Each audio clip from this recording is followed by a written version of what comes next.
Guys, I set up a tool head for my Dillon XL750 specifically to process 9mm range brass. Let me show you how I have it set up and why.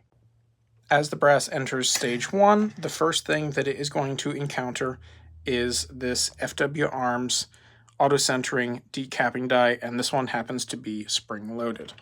Now this will reliably kick out the vast majority of primers, but just in case, we move around to station 2, where I have a Lee universal decapping die here, just to ensure that that primer is knocked out. Moving over to station 3, we have a Lee universal V-style expander die. Let me explain what this is for. Although it doesn't happen often, it is possible for a piece of brass to get stepped on and come into this station that is actually slightly out of round. But as you'll notice when we run it through this particular stage, most of that is actually corrected, as you can see here. Now it's not perfect, but it's definitely a lot closer to how it was, and that will allow it to go into our next station.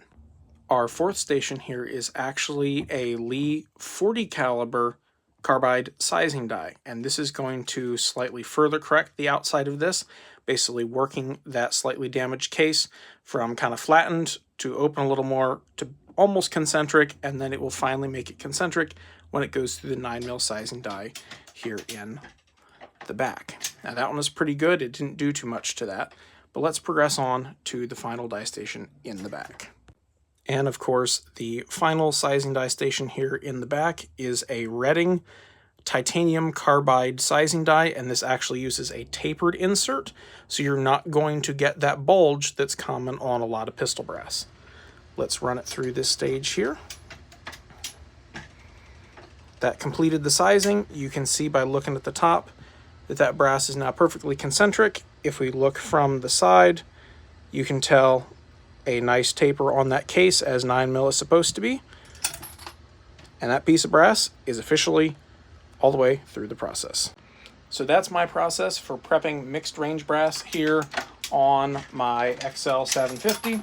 It works really well with a whole variety of brass, whether it be slightly out of round, whether it be like they have really hard primers stuck in them.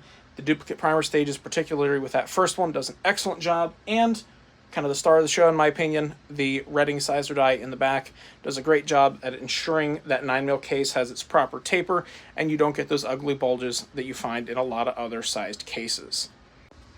Of course, this process can be as simple or as complex as you like.